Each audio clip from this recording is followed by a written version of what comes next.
Maintenant, ce que je vais te poser comme question, vu que vous êtes dans une logique de propager le message de Allah, comment ça se fait que vous avez votre regard dans la Bible? C'est dû à quoi? Vous n'avez pas confiance à ce que Gabriel a dit à Mahomet pour que ça vous suffise. Donc vous jetez un coup d'œil dans l'autre livre qui est falsifié. On vous dit ça tous les jours. Hein. Je sais que vous avez tous des PDF, vous avez tous les mêmes questions, les mêmes réponses. Mais pourquoi est-ce que vous regardez dans l'autre livre? Vous cherchez quoi là-bas pour vous justifier? C'est vrai que vous avez votre religion, vous continuez avec ça, avec tous les livres. Le livre qui est descendu du ciel en arabe, vous utilisez pour sauver votre âme. Mais dans l'autre livre qui est falsifié, vous fouillez dedans pour justifier ce que vous avez. C'est ce que je ne comprends pas. Et il y a des chrétiens aussi qui veulent vous J'ai bien convaincre compris de votre quelque question. chose. J'ai bien compris votre question, monsieur. Je vais vous donner un exemple concret. Il y a une fois que moi j'ai ouvert un live, j'ai parlé que du Coran. Que du Coran. Que du Coran. Ceux qui ont l'habitude de me suivre, ils étaient présents. Il y a un chrétien qui est monté, qui m'a posé une question. J'ai répondu avec le Coran. Vous savez ce qu'il m'a répondu? Je ne crois pas au Coran. Est-ce que vous pouvez me prouver dans la Bible? Du coup, je suis rentré dans la Bible. Donc, quand on prend le Coran, la majorité d'entre vous, vous ne croyez pas.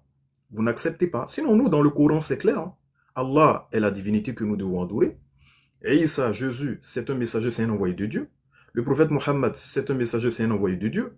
Jésus, il est né miraculeusement. Donc, dans le Coran, c'est clair. Nous, on n'a pas de débat dans le Coran.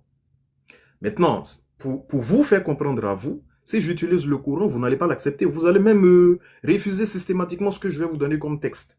Donc, on rentre dans votre Bible pour faciliter les choses, pour ne même pas perdre le temps et pour vous montrer que ce qu'on dit, c'est confirmé dans la Bible. Parce que oui, je le dis tout le temps. Dans la Bible, on a des points de convergence avec l'islam. Il y a des versets dans la Bible qui vont converger avec l'islam.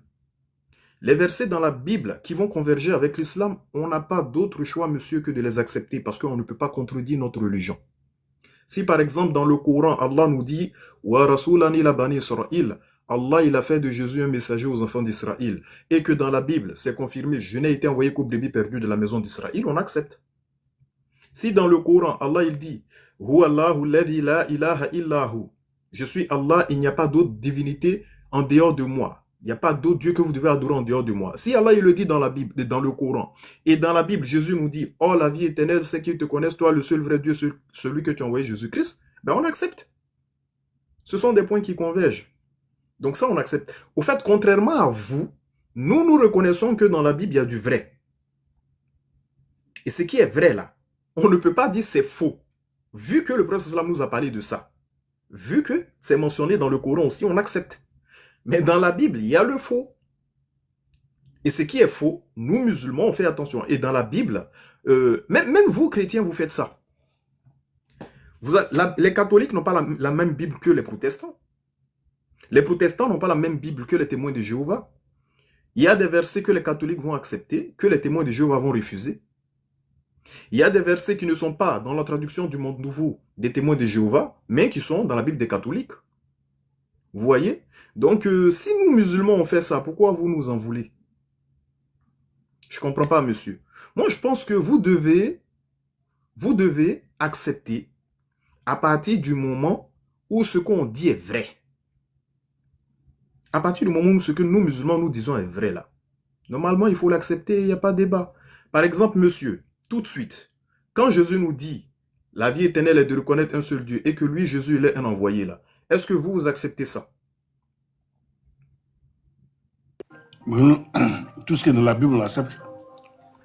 Mais on ne cherche pas à le fouiller ailleurs pour savoir Non, si ce qui est dans la Bible est juste.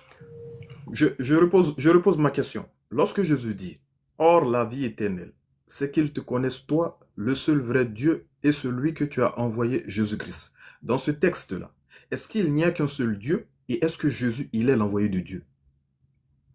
Si tu restes dans la Bible, je te répondrai selon la Bible. Jésus-Christ est envoyé de Dieu. Est-ce qu'il y a un seul Dieu d'après ce texte? Oui, il y a un seul Dieu. Ben voilà, nous, c'est ce que nous musulmans nous disons, parce que dans le Coran, il y a la même chose. Dans le Coran, Allah nous dit, il a envoyé Jésus aux enfants d'Israël, et Allah nous dit qu'il y a un seul Dieu. C'est simple.